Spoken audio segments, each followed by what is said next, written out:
We should just do it tomorrow instead.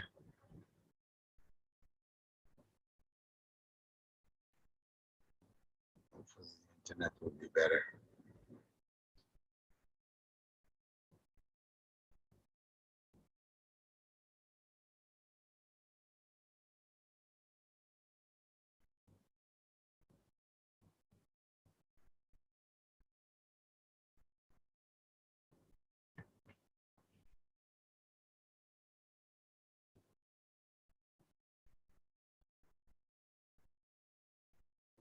Assalamu alaikum wa rahmatullahi wa barakatuh.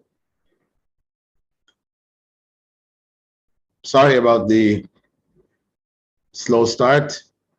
We had some technical difficulties, internet, etc. But we have arrived to session 54A of our series, the 77th name, az-Zaahir. But before starting, we will greet our students and visitors as usual, beginning with Sister Nadira Tajuddin from Melbourne, Australia. Assalamu alaikum wa rahmatullahi wa barakatuh.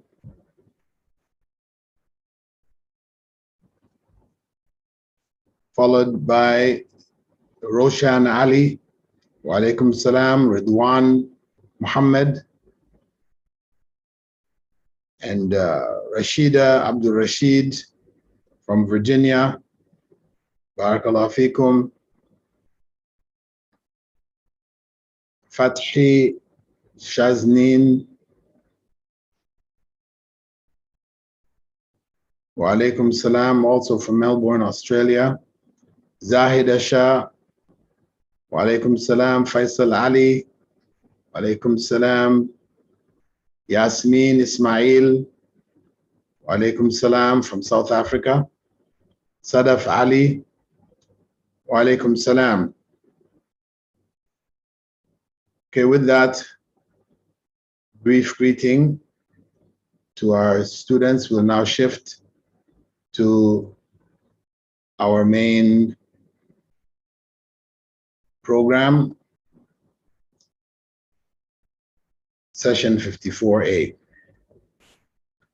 Alhamdulillahi Rabbil Alameen, wassalatu wassalam ala rasulih al-kareem, wa ala alihi wa ashabihi, wa man istanna bi sunnatihi ila yawm ad-din. All praise is due to Allah, and may Allah's peace and blessings be on the last Prophet Muhammad sallallahu alayhi wasallam, and on all those who follow the path of righteousness until the last day. This is session 54A. That is part 1. The seventh name, az-Zaahir, that is the evident, the outer, the manifest. And this name, like the others before it, is mentioned only once in the Quran. هو الأول والآخر والظاهر والباطن وهو بكل شيء عليم. He is the first and the last, the outer and the inner, and he has knowledge of all things. Surah Hadid, verse 3. Linguistically, al-Zahir comes from the triliteral root Dha, Ha, and Ra. Dhahrun, Zuhur, is its verbal noun. It has 5 main meanings.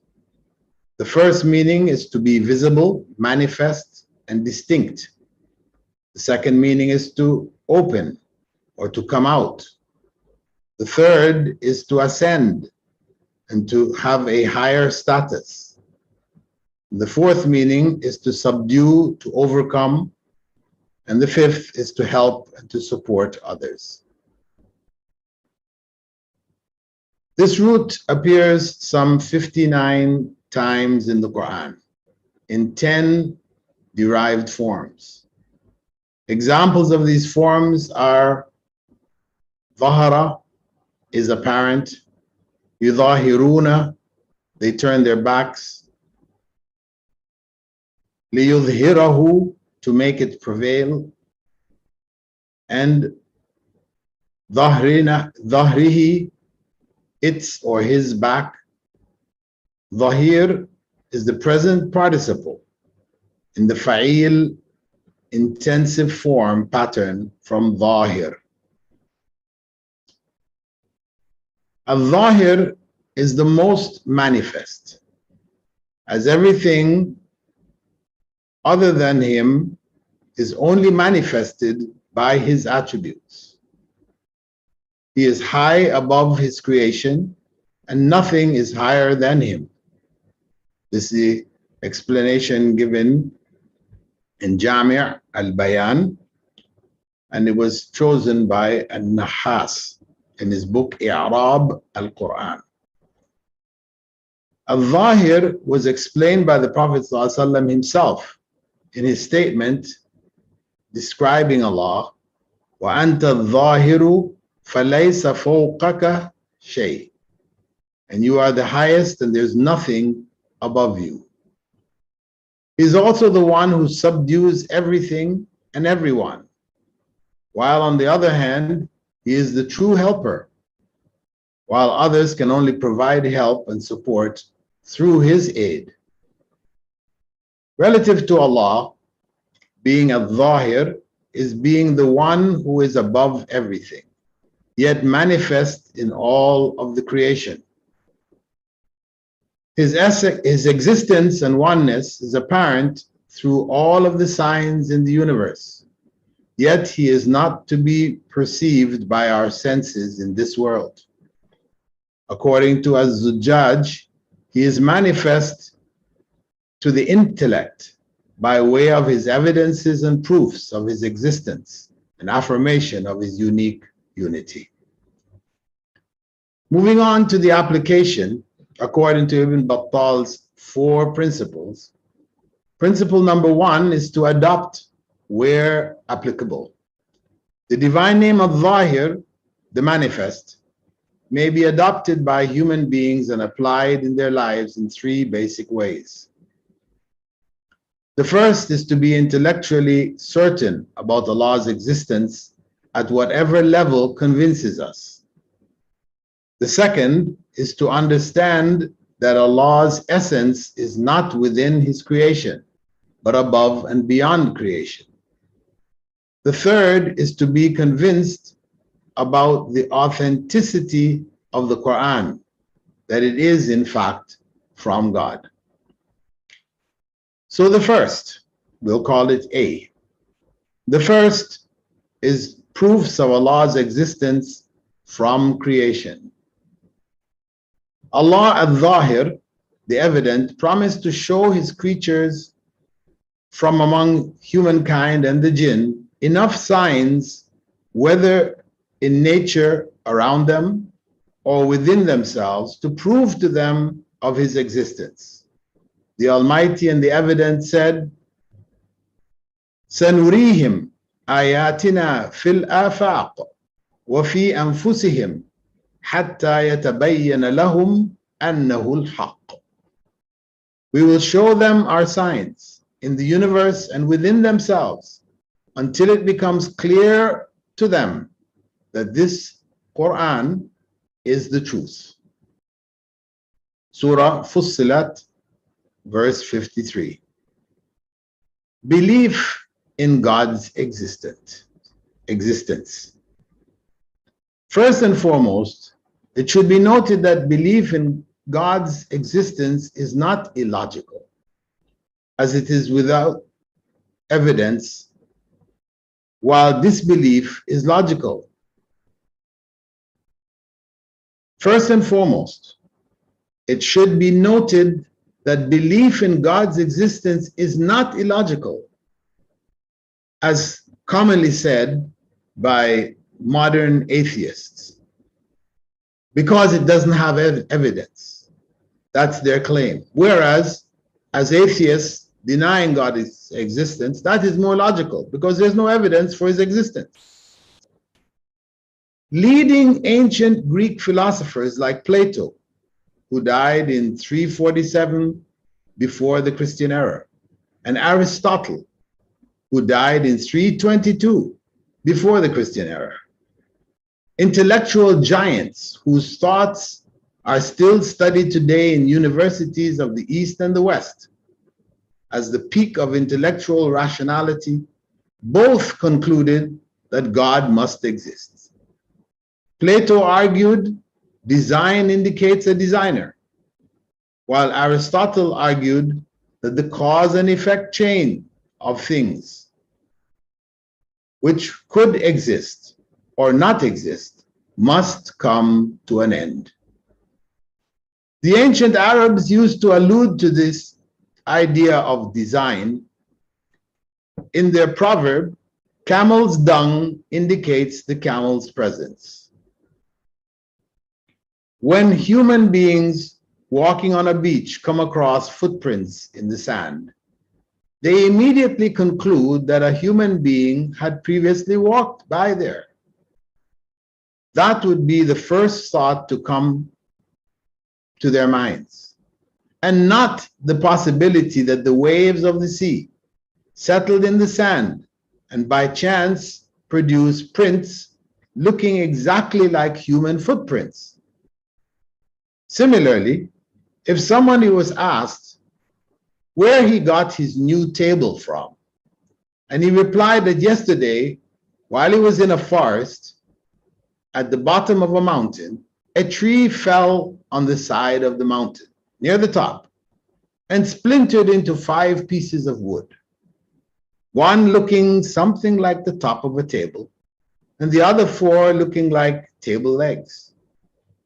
When the tree hit the ground and the 5 pieces began to roll and slide down the mountain, they dislodged some rocks and caused a rock slide. During the landslide, some of the rocks hit other rocks, and bits of iron came loose from the rocks as they rolled down the mountainside. The rolling rocks pounded the bits of iron into the shape of nails, so that when the landslide reached the bottom of the mountain, the nails were knocked through the wooden table legs by some of the rolling stones, and the table legs became stuck to the tabletop, and he found a complete table in front of him. He would be looked at as a madman. The table could not have been the product of such an accident. Common sense tells us that it was designed and made by a carpenter. But for the atheist, it is possible that this could happen accidentally.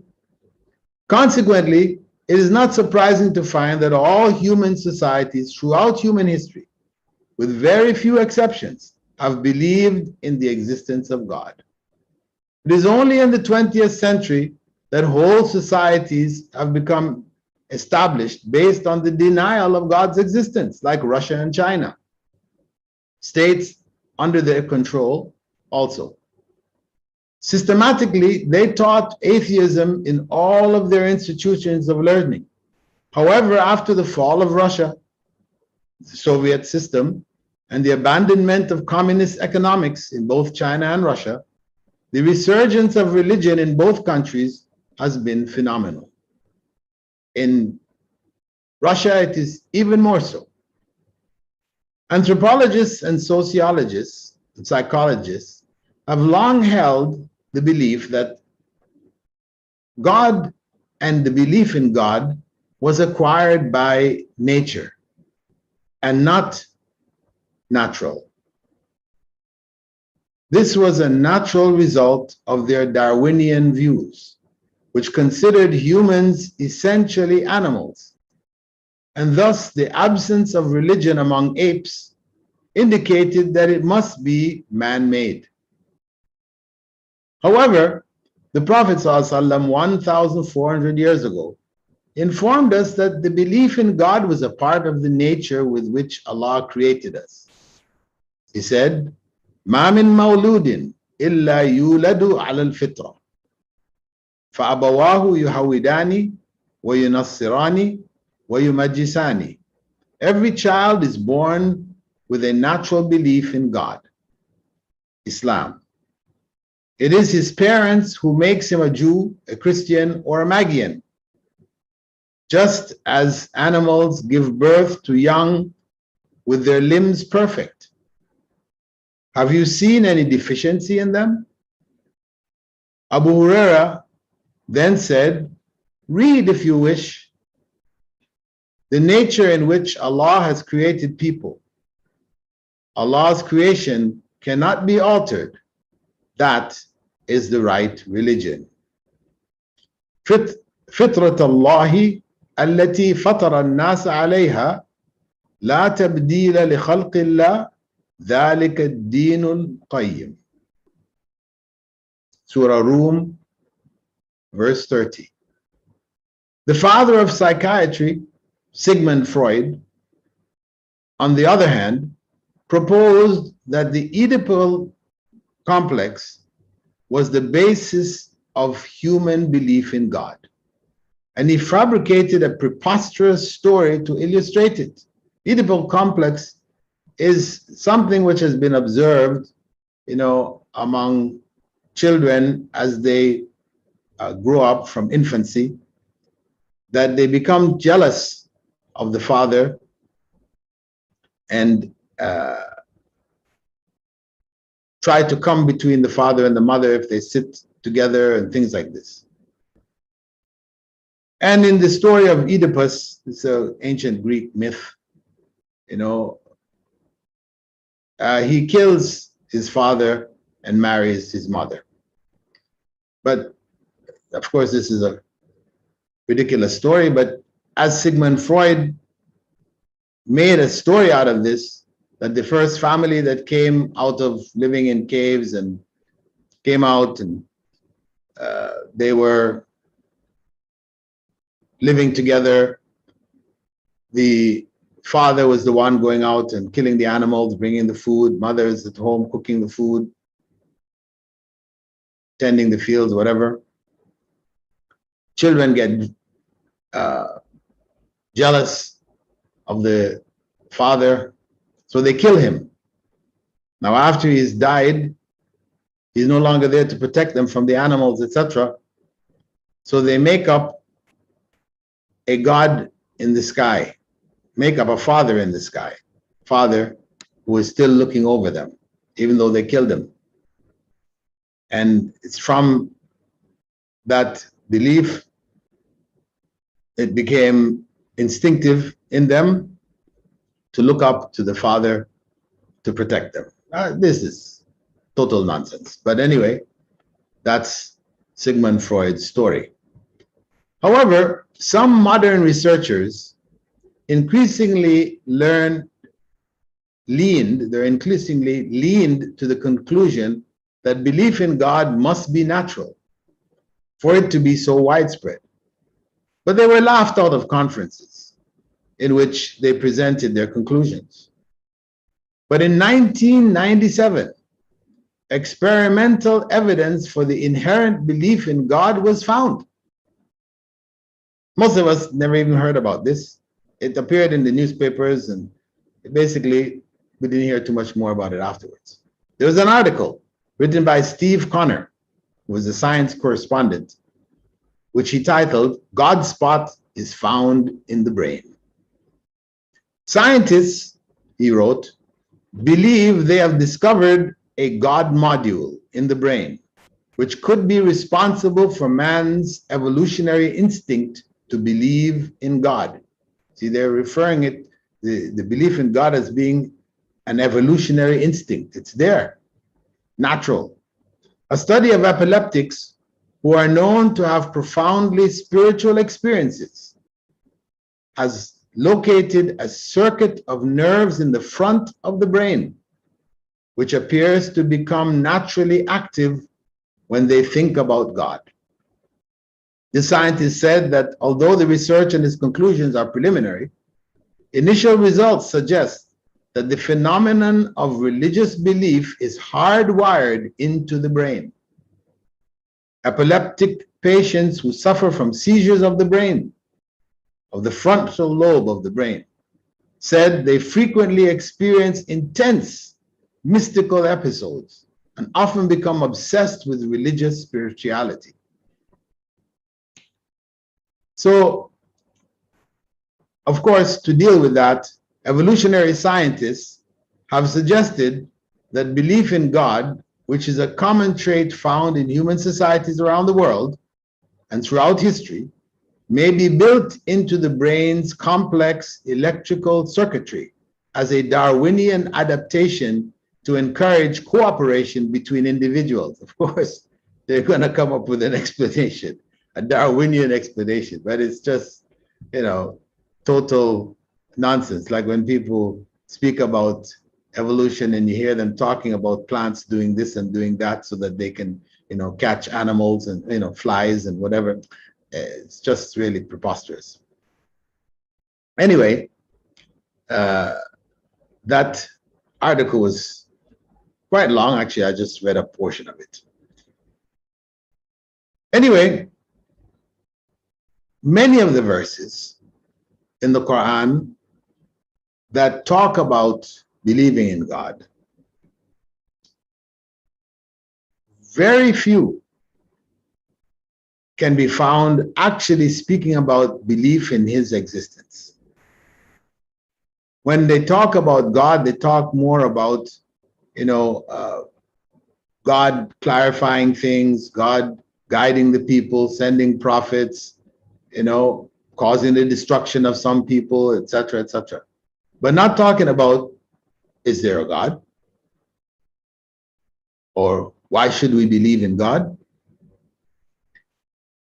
So, for example, whenever Allah speaks about creation, you find him saying, like in Surah Al-Ghashiyah, verse 17, أَفَلَا يَنظُرُونَ إِلَى الْإِبِلِ كَيْفَ خُلِقَتْ.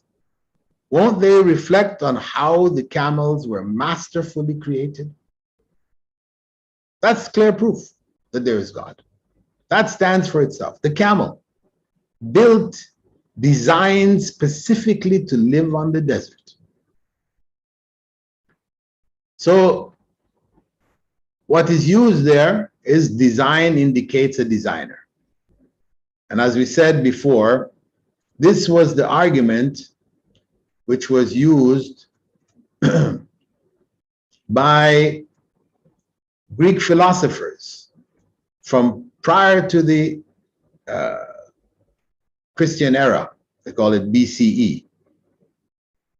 Plato was the one who argued in this way. Then Aristotle, he argued from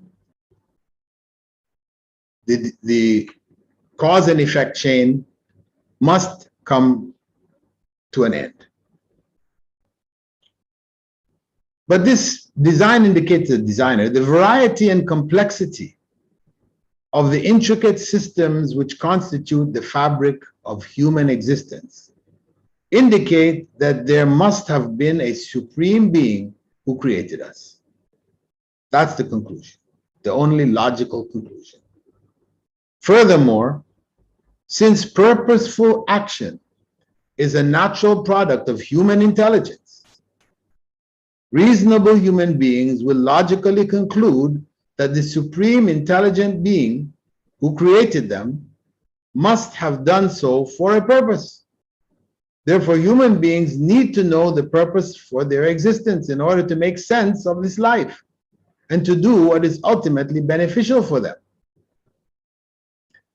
Throughout the ages, however, there has been a vociferous minority among humans who have denied the existence of God and the purpose of life, because the two are interconnected. Matter, in their opinion, is eternal, and humankind is merely a chance product of accidental combinations of its elements. Consequently, to them, the question, why did God create man, had and still has no answer. For them, the question was more, why did man create God? According to them, there simply is no purpose to existence. However, the vast majority of humankind over the ages have believed and continue to believe in the existence of a supreme being who created this world with a purpose. For them, it was and still is important to know about the Creator and the purpose for which He created human beings. On the other hand, a number of others, as was previously mentioned, claimed and continue to claim that there is no purpose at all. Human beings and human existence is merely a product of chance. Darwin's theory of evolution sufficiently explained our origins without resorting to God to help explain it. There can be no purpose of life. If life evolved from inanimate matter, which only became animate by pure luck, humankind's supposed cousins, the monkeys and apes, are not considered or bothered by questions of existence. So why should human beings be bothered with them? However, this Darwinian approach to explain our existence is a failure. Modern scientists, biologists, etc., no longer really believe in Darwin's theory of evolution as it was presented. They have jumped past that because there were so many flaws. But the mass of people don't know it. It's still in the textbooks, it's still being taught, etc. In the efforts to explain the origin and evolution of life using the Darwinian theory, we find that, in fact, at every step of the way, it fails. Right from the very beginning, the first step of creating the precursors of life from non-living chemicals has not been experimentally replicated. That's stage one. We call that from inorganic to organic. From the gases which presumably surrounded the earth to the simplest of amino acids containing about 10 atoms, which are the most basic of the biochemical universals. Experimentally, Stanley Miller in the US showed in 1953 that by passing an electrical discharge through appropriate gases, surprisingly large amounts of amino acids were formed. The experiments are acknowledged as a major breakthrough in understanding how life got underway. This was the evidence. And then in the explanations, they just move on. But since then, back in 1953, other essential chemicals have been synthesized, more and more of them. However, until today, 5 of the 20 amino acids common in all living beings have resisted human attempts to create them artificially. Can't be done. A Russian biochemist by the name of Alexander Oparin, who died in 1980, first proposed back in 1924 a model of the atmosphere of the primitive Earth, free of oxygen. Oxygen literally eats up any primitive organic chemicals such as amino acids containing hydrogen and methane, ammonia and water. Life on Earth is shielded from certain death due to ultraviolet cosmic rays by the ozone layer which covers the Earth. It blankets the Earth between 15 and 30 miles above the surface. Without oxygen in the atmosphere of the primitive Earth, there would have been no ozone layer. Got that? Without oxygen in the atmosphere of the primitive Earth, there would have been no ozone layer. And remember, this model which Oparin proposed for the primitive Earth was free of oxygen. It has no oxygen in it. This is how it was used to explain the development of the amino acids, etc. But the problem is, without any oxygen in the atmosphere and no ozone layer would be there, the first living organisms would have been wiped out by cosmic rays. And with oxygen present, we need oxygen present to be able to have this ozone layer. The first amino acids could not have been produced. So you're caught. Damned if you do and damned if you don't, as they say. Although imaginative and elaborate solutions have been written to solve this riddle, but for every suggestion, there is an insurmountable objection. You can't have oxygen present in order to produce your first living organisms. And without oxygen present, no ozone layer, the cosmic rays would destroy anything any living thing which was produced. So where do you go from there? But of course, when they're telling the story, they just jump from stage to stage and leave out these details. As they say, the devil is in the details. Stage 2, assuming that there was, around 4 billion years ago, a sea with a 10% solution of amino acids. This is what the soup that they mix that they're saying it all came from. So we have a sea of 10% solution of amino acids, sugars, phosphates, and so on. 2 major steps have to take place simultaneously. An accident may produce 1, but 2 at the same time.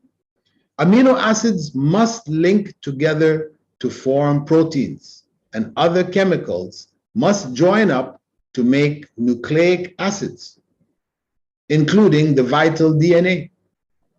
Proteins depend on DNA for their formation, but DNA cannot form without pre-existing proteins.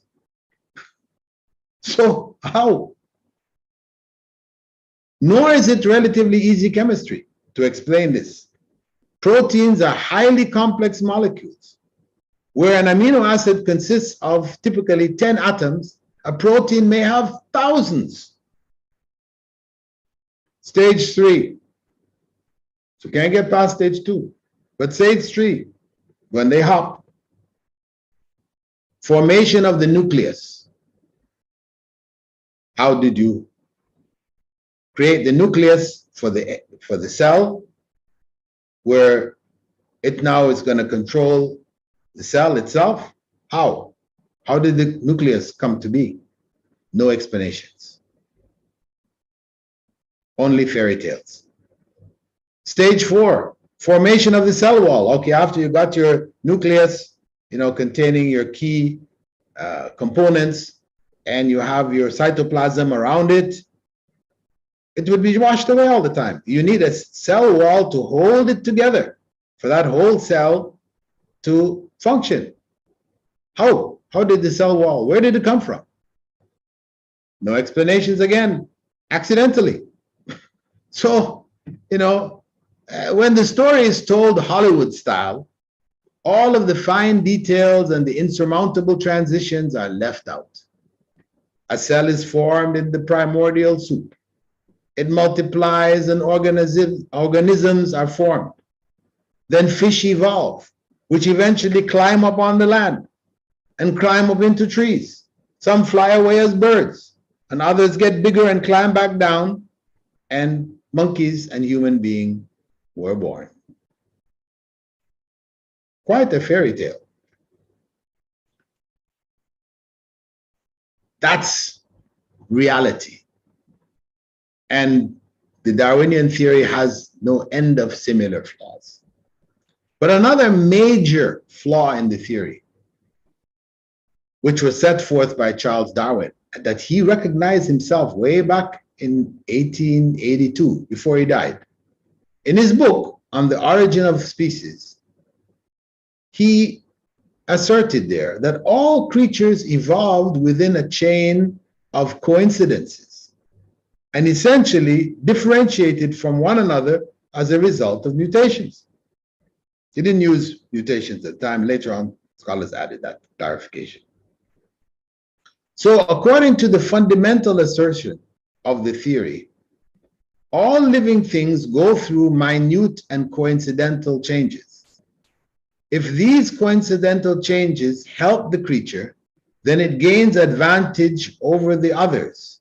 And this is the survival of the fittest story, which in turn is carried on to following generations. This scenario has passed around as a very scientific and convincing one for 140 plus years.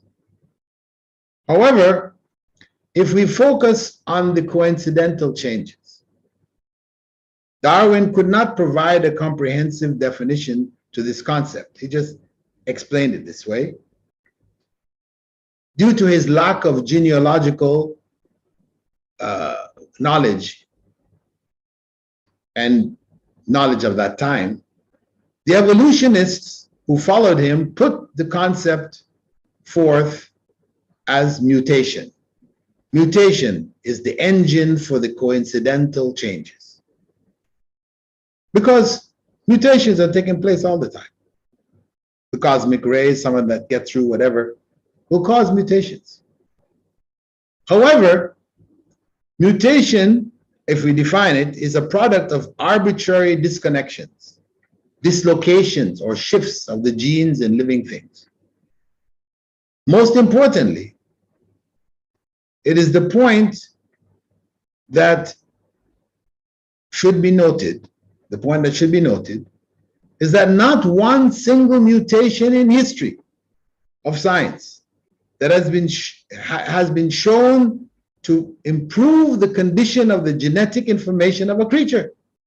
They did it with the flies. Bunches of the flies were exposed to radiation and all kinds of things, and they mutated. They created all kinds of weirdo flies with legs missing, wings twisted and turned, and all kinds of stuff. Not one single one of them came out with a better leg, bigger wings, whatever. No. Some of them survived it with their mutations, a few, but the vast majority of them were crippled and died. And even the few who survived it, there was no improvement. So, reality, to think that a creature can improve through mutation is the same as shooting at a crowd of people and hoping that the injuries will result in healthier and improved individuals. That is clearly nonsense. As importantly, in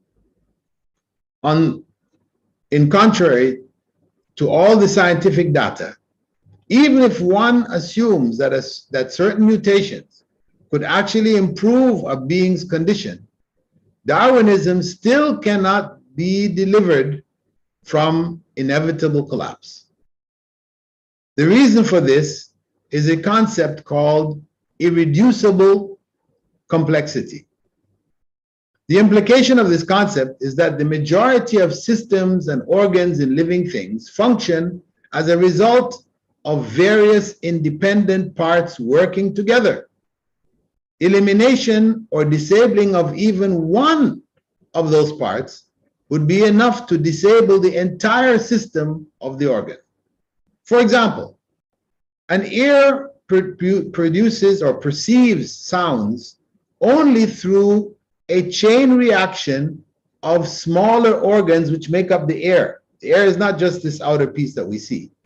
You know, there are a bunch of components, such as the auditory meatus, the malleus, the incus, the stapes bones, tympanic membrane, cochlea and fluid sensory cells, vibration sensor extensions of these cells, a network of nerves which connect to the brain, and the hearing center in the brain.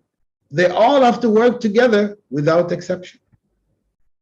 The system could not have developed in segments because none of the segments could possibly function alone by itself. It wouldn't function. The whole system would not function without it, all being in place.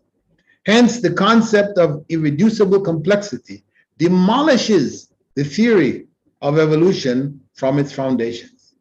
Scholars have even discussed this with the hair growing from your body. You know, we have hairs on our arms and legs and different parts of the body. How to explain just the hair coming about in parts? No way. Everything had to be in place for the hair to be produced. You can't produce a hair in bits and pieces. You won't get a hair. The system and many systems of the body, whether it's sight, it's touch, it's all the systems of the body are like this. So the concept of irreducible complexity demolishes the theory of evolution from its foundations. What is really interesting is the fact that Darwin also worried about these very prospects. He wrote on the origin of the species in his book, if the possibility of formation of a complex organ through a series of small changes was ever to be proven, my theory would certainly collapse. He himself saw it. He assumed that everything could be explained through series of small changes.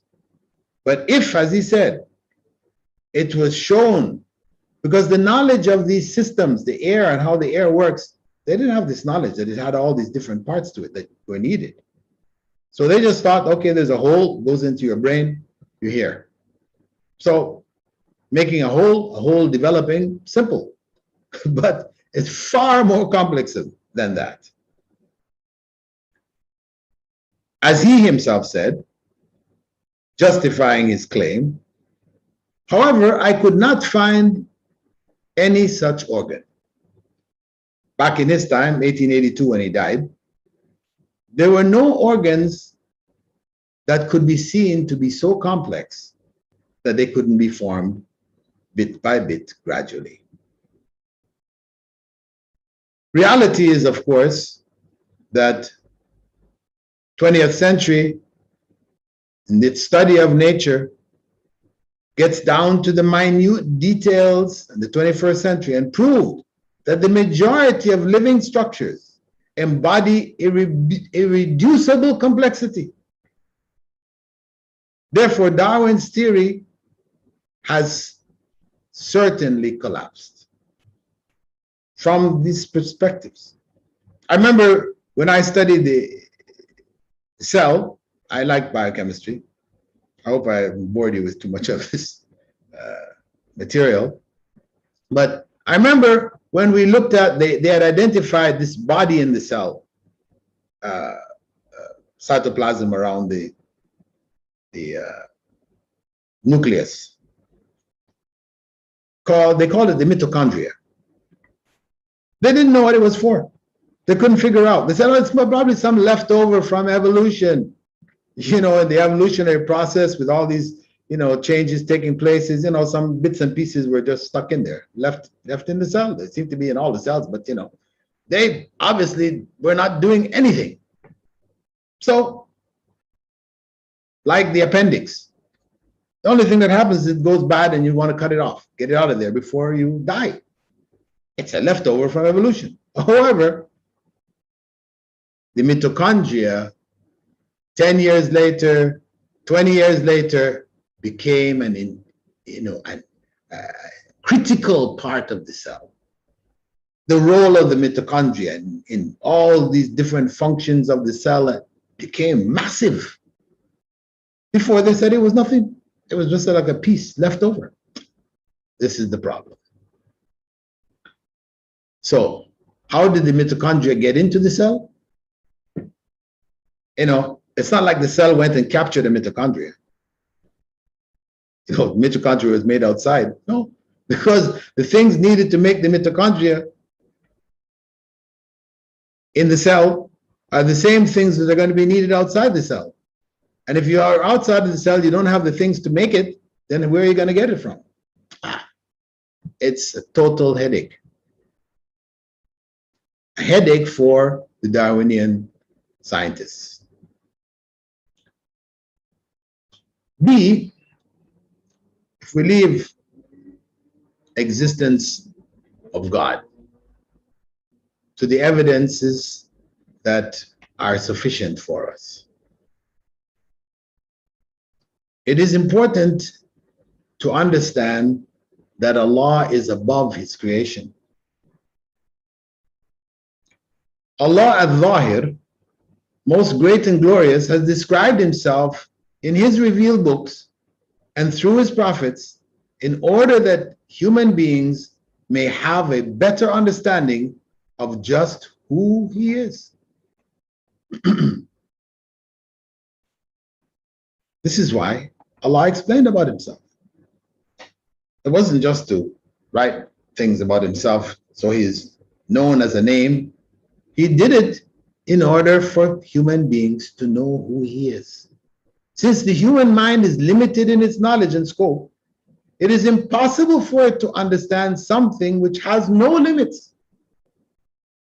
Therefore, Allah mercifully took it upon Himself to reveal to humankind and the jinn some of His attributes, in order that they may not confuse the attributes of created things with those of Allah. When Allah's attributes are confused with those of creation, human beings end up deifying creation, turning creation into gods, multiple gods. They believe in God already anyway. It is this deification of creation which is the essence and foundation of idolatry in all of its forms. In all pagan religions and cults, created beings or objects are falsely endowed by humans with divine attributes and become objects of worship instead of Allah or along with Allah. Among Allah's countless attributes is one which is of paramount importance with regard to the worship of God, as opposed to the worship of His creation. It is the attribute which became confused with the appearance amongst Muslims of the Greek-influenced Mu'tazilite school of philosophical thought, and remains misunderstood among many Muslims until today. This critical attribute is that of al-ulu, transcendence, which in English means highness, that God is above, beyond His creation. It is encompassed in the divine name az-Zaahir, also in al-Ali and al-A'la. All the other names that describe Allah as being above encompasses this concept. When it is used to describe Allah, this attribute refers to the fact that Allah is above and beyond His creation. He is neither enclosed by the creation, nor is any part of creation above Him in any way. He is not a part of the created world, nor is it a part of Him. In fact, His being is totally distinct and separate from His creation. He is the creator of the universe and its contents. All are part of His creation. However, His attributes function without restriction in His creation. He sees, hears, and knows all, and He is the prime cause of all that happens within the worlds of creation. Nothing happens without His will. Consequently, it may be said that the Islamic concept of Allah in relationship to His creation is essentially dualistic. But in relation to Allah alone or creation alone, it is strictly Unitarian. It is dualistic in the sense that Allah is Allah and creation is creation. Two separate entities, the creator and the created, the infinite and the finite. Neither one is the other, nor are both one. At the same time, the Islamic concept is uncompromisingly Unitarian in the sense that Allah is absolutely one, without parents, offspring, or partner. He is unique in His divinity and nothing is similar to Him. He is the sole source of power in the universe and everything depends on Him. Likewise, it is firmly Unitarian vis-a-vis creation, because all of the universe and its contents were created by Allah alone. There was no co-creator. Allah was creating and this other co-creator was creating also. No. All created beings and entities are the product of the same creator. As such, they are constructed from the same elemental substances, the same building blocks of nature. What is the significance of this? The divine name az-Zaahir, which contains the attribute of transcendence, has special significance to humans with regards to their worship of God.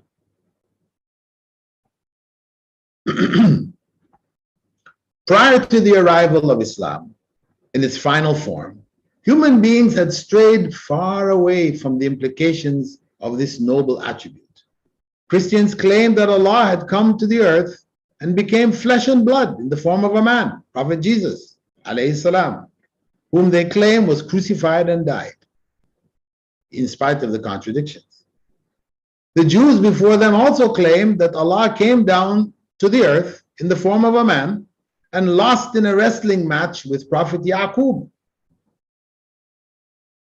That's in Genesis 32, verses 24 to 30. That describes the whole process. Sounds funny. Many people who read the Bible say, I never remember reading that. Go back and read. The Persians regarded their kings as gods, endowed with all of Allah's attributes, and worshipped them directly. The Hindus believed that Brahman, the supreme being, was in every place and in everything. So they worshipped countless idols, human beings, even animals, as personifications of Brahman.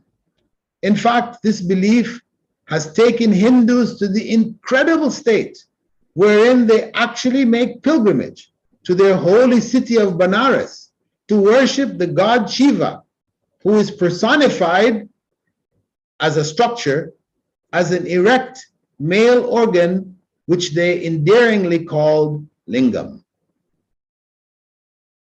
You don't believe me? No. Google and find out. The Hindu idea that Brahman is everywhere later became a popular part of Christian belief in their belief system, and eventually found its way into the speculations of Muslim philosophers many generations after the Prophet ﷺ.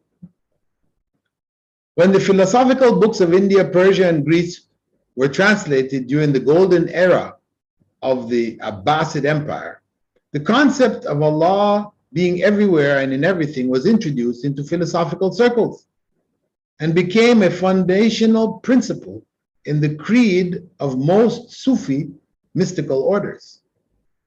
Eventually, it gained sway with a philosophical school known as the Mu'tazila, the rationalists, followers of which occupied key posts in the administration of the Abbasid Caliph Ma'mun, who ruled from 813 to 832, Christian era or Common Era.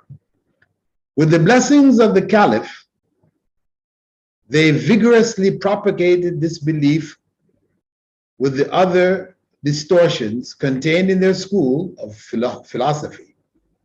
And Inquisition courts were set up throughout the empire, and many scholars were killed, jailed, and tortured for their opposition to the philosophy of the Mu'tazilites. And it wasn't until Imam Ahmed ibn Hanbal, may Allah bless him, publicly stood his ground and defended the belief of the early Muslim scholars and the Sahaba that the tide was eventually turned.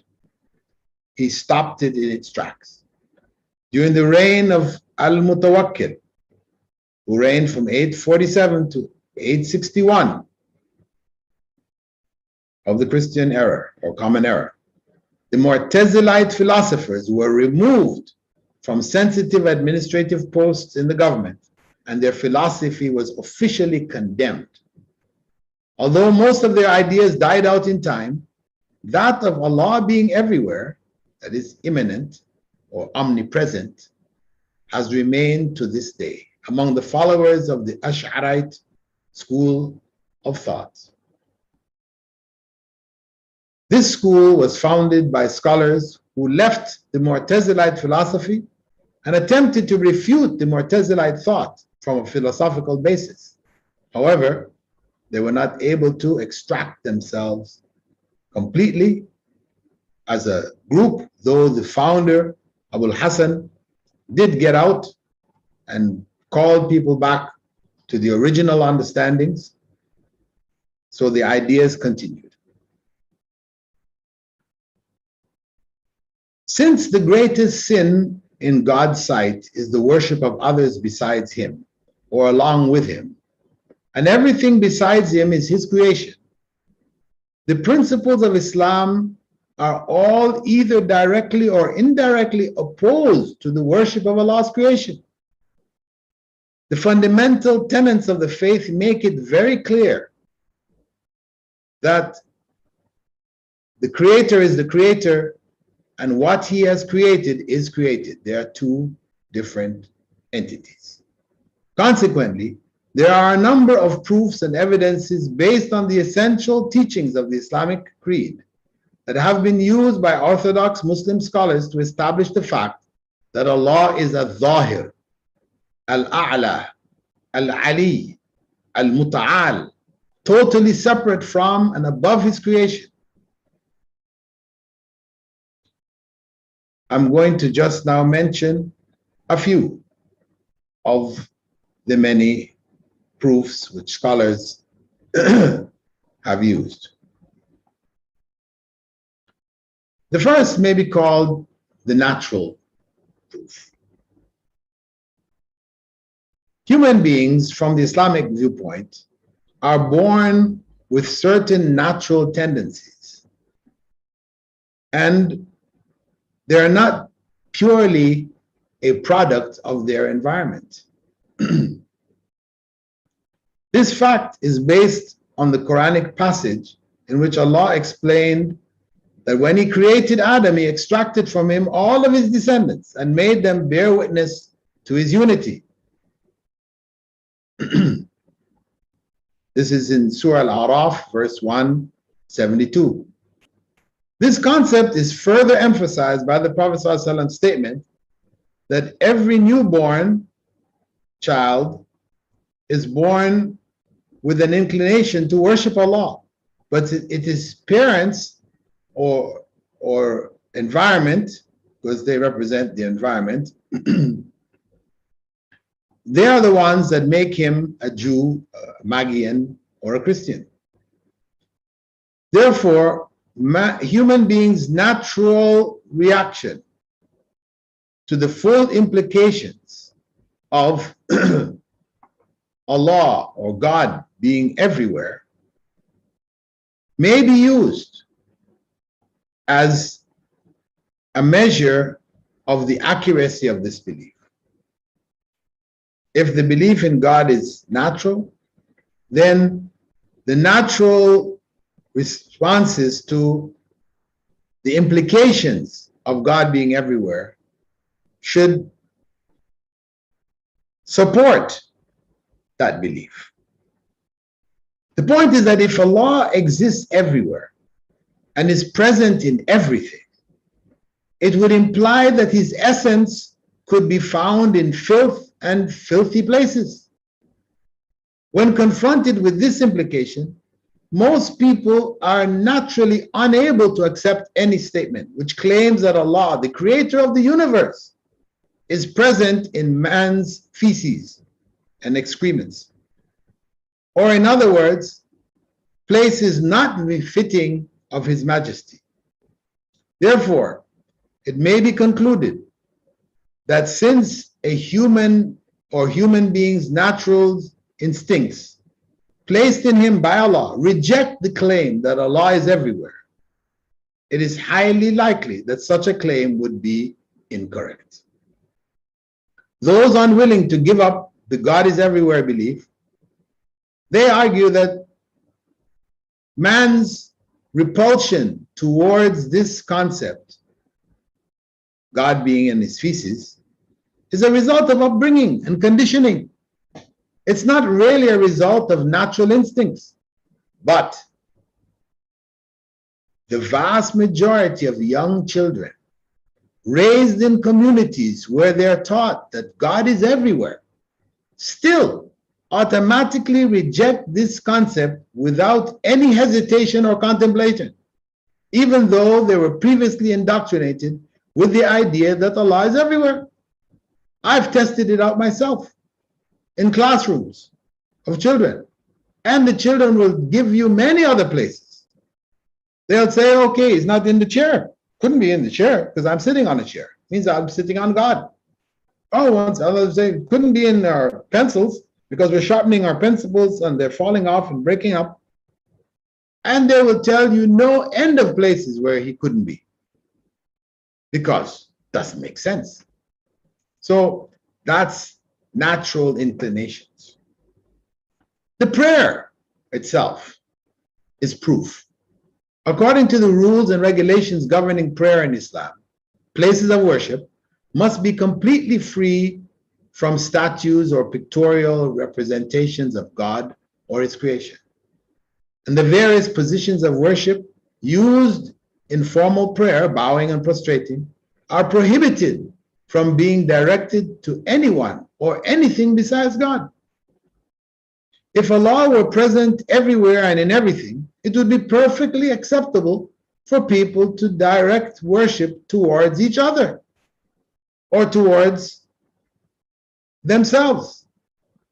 As the infamous Sufi saint, so-called saint, Ibn Arabi, suggested in some of his writings. Ibn Arabi, who they call a Sheikh al-Akbar, the greatest Sheikh,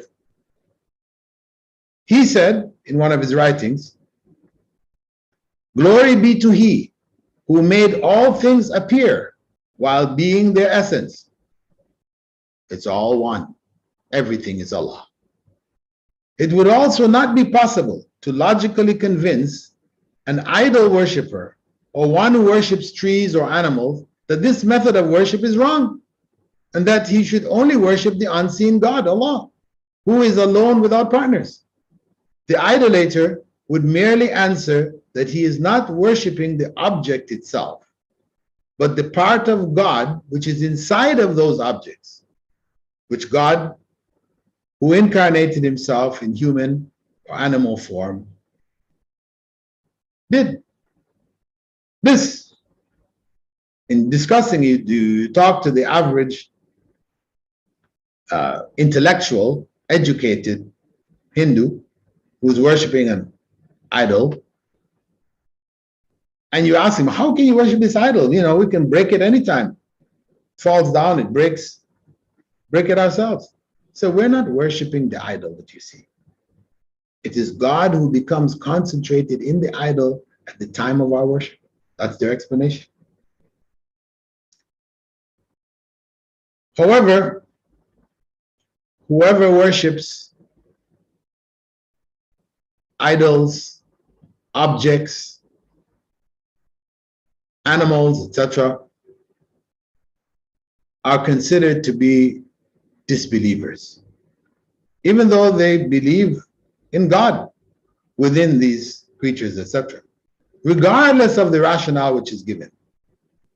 The fact is that such an individual is prostrating before God's creation.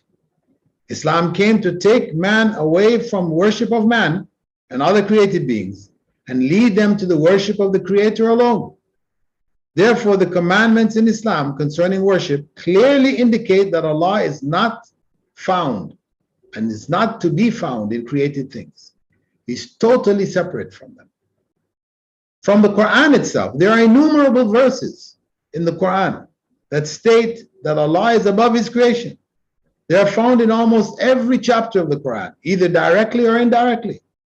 Among the indirect references are those that refer to things rising up to God, or ascending up to Him, or descending from Him. For example, in Surah Ikhlas, Allah calls Himself as-Samad, which according to grammarians is the being to which all things rise. Such references are sometimes literal, as well as in the case of angels, and sometimes they are metaphorical. In Surah Al-Ma'arij, Allah says there, the angels and the spirit, that's Angel Gabriel, ascend up to Him in a day whose length is like 50,000 years. But sometimes these references are spiritual, as in the case of prayer and dhikr, about which Allah said, إِلَيْهِ يَصْعَدُ الْكَلِمُ الطَّيِّبُ. Every good saying goes up to Him. An example of descent from God can be found in the verse, in Surah An-Nahl, verse 102. Say, the Holy Spirit has brought it, that is the revelation, down from your Lord in truth, in order to strengthen those who believe and as a guide and glad tidings to the Muslims. Direct references can be found in both the divine names of Allah as well as in His explicit statements. For example, Allah calls Himself by the names Al-Ali and Al-A'la, which you mentioned before. Both of them mean the highest, above which there is nothing. He also explicitly referred to Himself as being above His servants, saying, وَهُوَ الْقَاهِرُ فَوْقَ عِبَادِي. Surah Al-An'am, verse 18. He is the Qahir, the irresistible, above His creatures. He also described His worshippers as those who يَخَافُونَ رَبَّهُمْ مِنْ فَوْقِهِمْ. They fear their Lord who is above them. Therefore, the Quran itself clearly points out for those who contemplate its meanings that Allah is high above His creation and not within it or surrounded by it in any way. You can also find evidences in the Hadith, evidences which are literal and evidences which are, you could say, non-literal. For example, Abu Huraira quoted the Prophet ﷺ as saying, a group of angels stay with you at night and another group of angels in the daytime stay with you. And both groups gather at the time of Asr in the evening and Fajr for the dawn prayers. Then those angels who have stayed with you overnight ascend, and Allah asks them about you, though He already knows all about you, and so on and so forth. This is a reference specifically to the angels ascending up to Allah. Included among these indirect references are those which refer to Allah being above His throne, which is itself above all creation. Abu Huraira, he quoted the Prophet ﷺ as saying, when Allah completed creation, He wrote a book which He kept with Himself above His throne. Written in it, verily my mercy will precede my anger. An example of direct reference can be seen in the narration about Prophet Muhammad's wife Zainab bint Jahsh, who used to boast to his other wives that they and their families gave them away in marriage to the Prophet ﷺ, while Allah from above the seventh heavens gave her away in marriage. This is in reference to the fact that Allah mentioned about Prophet ﷺ marrying Zainab, who was previously married to his adopted son, and this was something which was not acceptable in ancient Meccan society, pagan Meccan society. So taboo was being broken. So Allah mentions it, though Prophet Muhammad ﷺ was reluctant, and he went ahead and married her after they were divorced. That is his son, adopted son Zayd and Zainab. There's another hadith, however, which is so crystal clear, it leaves no room for any doubt. One of the Prophet ﷺ's leading companions, Muawiyah ibn al-Hakam, said, I had a servant girl who used to tend to my sheep in the area of Mount Uhud, near a place called Jawariyah. One day I came to check on the sheep, only to find that a wolf had made off with one of the sheep from her flock. Since I am prone to regrettable acts, like the rest of Adam's descendants, I gave her face a terrible slap. That's the servant girl, the slave girl. Of course, once he did that, he realized he had done a grave error, because the Prophet ﷺ forbade hitting slaves, and also hitting in the face in particular. He forbade it. So the Prophet, so Muawiyah ibn al-Hakam went to the Prophet ﷺ, told him the story of what happened, and sought a way of gaining forgiveness from Allah for it. So he asked the Prophet ﷺ, can I free her? Just free her and end this? Allah will forgive me? The Prophet ﷺ said, bring her to me. When he brought her, the Prophet ﷺ asked her, where is Allah? Ayn Allah? She replied, Fis sama, above the sky. Then he asked her, Waman ana, and who am I? And she replied, you are the messenger of Allah.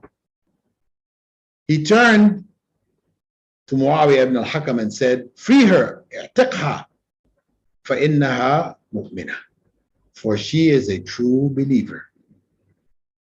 So when testing the faith of others, the logical question to ask would be, do you believe in Allah? The Prophet ﷺ didn't ask that question. Why? Because most people at that time believed in Allah. As the Quran said in many places, لَإِن سَأَلْتَهُمْ مَنْ خَلَقَ السَّمَاوَاتِ وَالْأَرْضِ وَسَخَّرَ الشَّمْسَ وَالْقَمَرَ لَيَقُولُنَّ Allah. If you ask them who created the heavens and the earth and controls the sun and the moon, they will certainly say Allah. Surah Al-Ankabut, verse 61. Because the pagan Meccans of that time believed that Allah was somehow present in their idols and thereby a part of creation.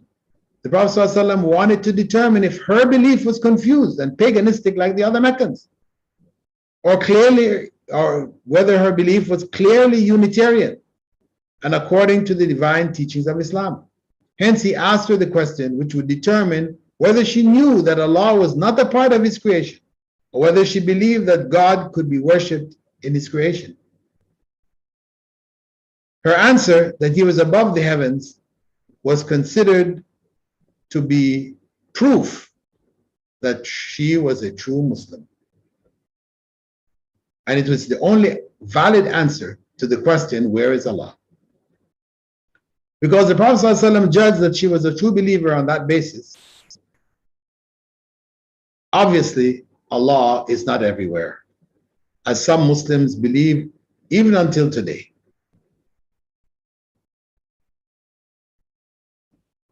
That's the clear evidence. And that is found in Sahih Muslim. This is not like in some of the obscure books that maybe you'll find difficulty finding it. No, it's in Sahih Muslim. Subhanallah. If you have doubt, you can go to volume 1, page 271 to 272, hadith number 1094 in the English translation. And you'll find it there.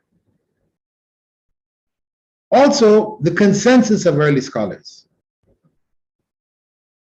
Their statements confirming Allah's transcendence are too numerous to mention. It is sufficient to mention that in the 15th century, a hadith scholar by the name of az-Zahabi, well-known giant of hadith, wrote a book called Al-Ulu lil-Ali al-Azim, in which he gathered the statements of over 200 major scholars of the past, confirming Allah's transcendency. A good example of such statements can be found by Mutir' in Mutir' al-Bukhari's report, that he asked Abu Hanifa his opinion of a person who says he doesn't know whether his Lord is in the heavens or on the earth. Abu Hanifa replied, he has disbelieved, because Allah has said, Ar-Rahman ala al-Arsh istawa. The most merciful is established above his throne. Surah Taha verse 5. And his throne is above the seven heavens.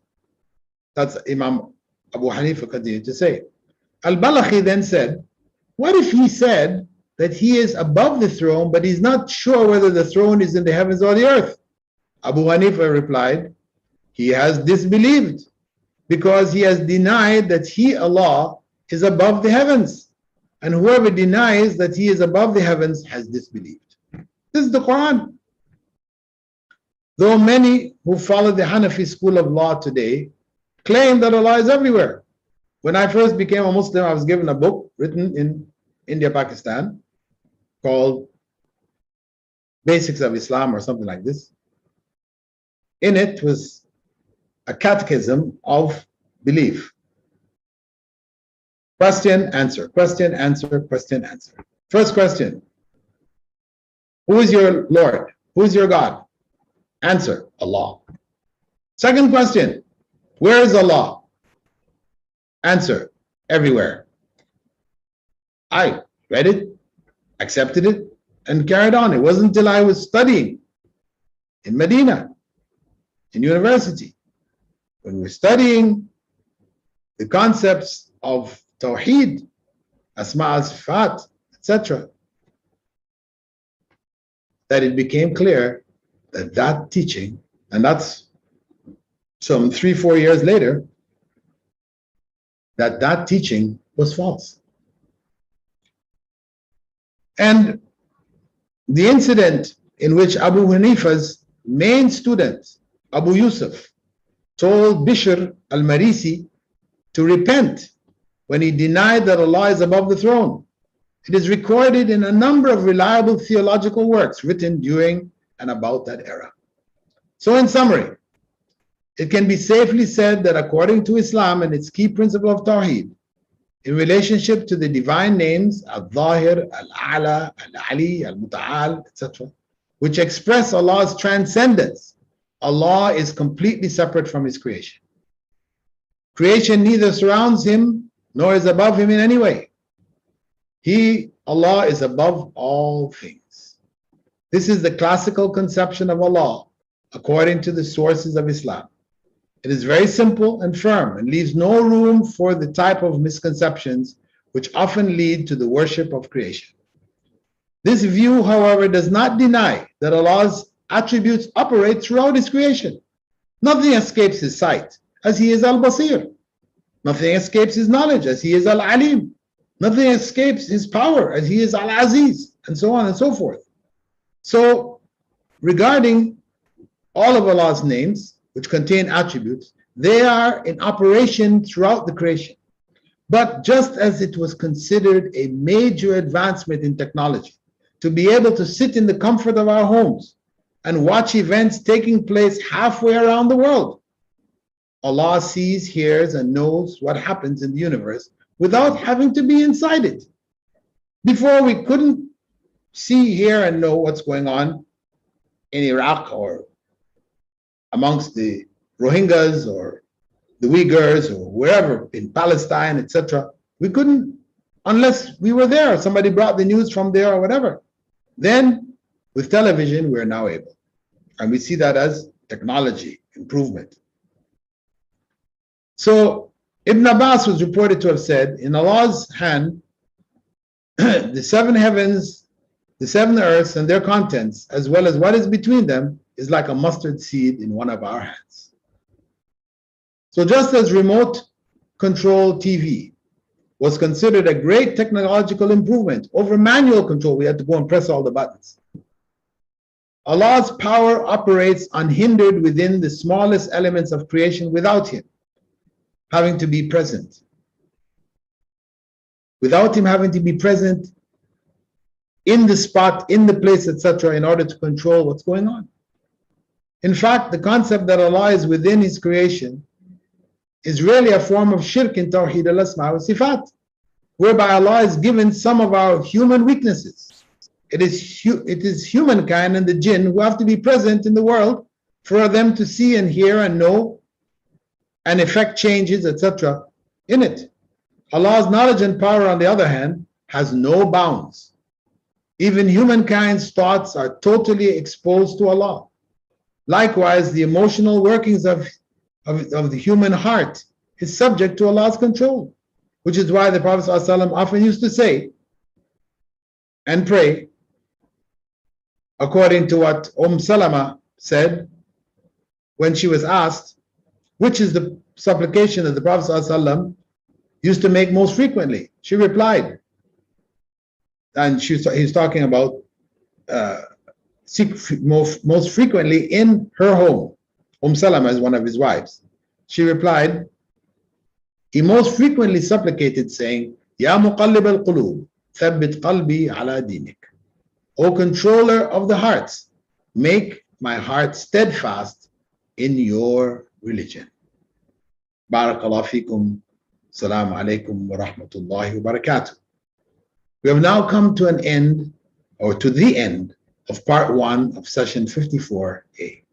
Part 2 will follow shortly in the days to come, Allah willing.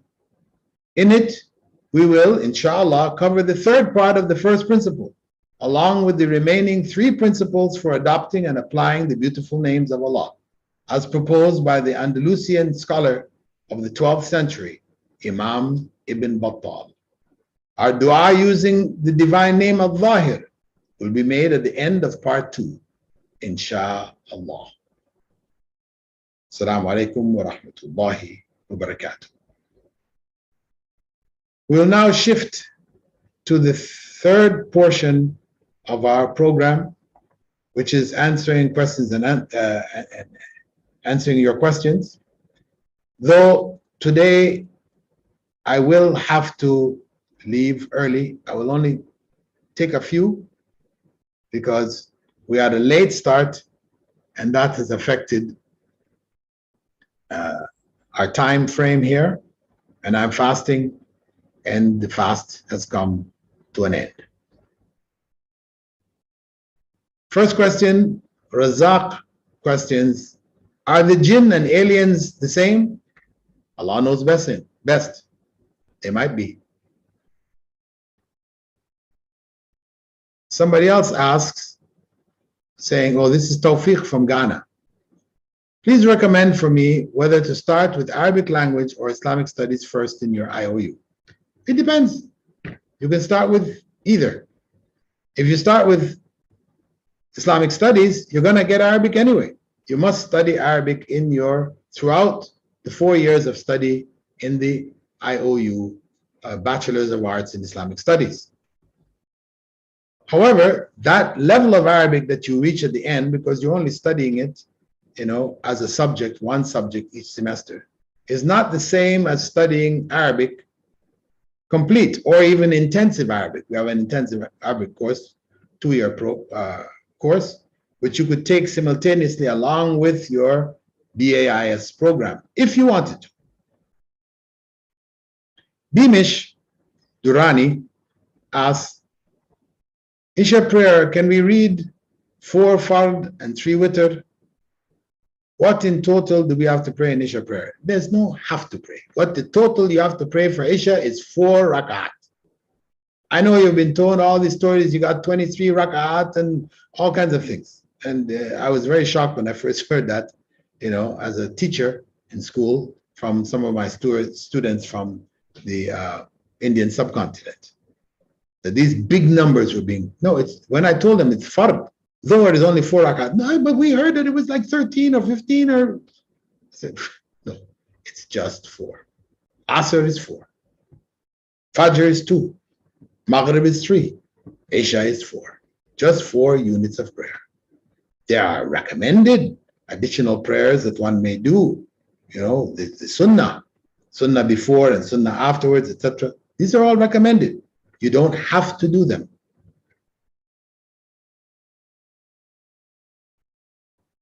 How can you trust Sigmund Freud's theories and not Islam's practical way of life?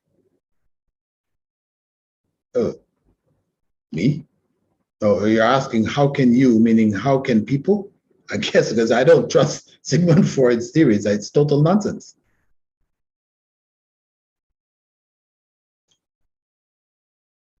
Anyway, we're going to stop the questions here so I can go and break my fast.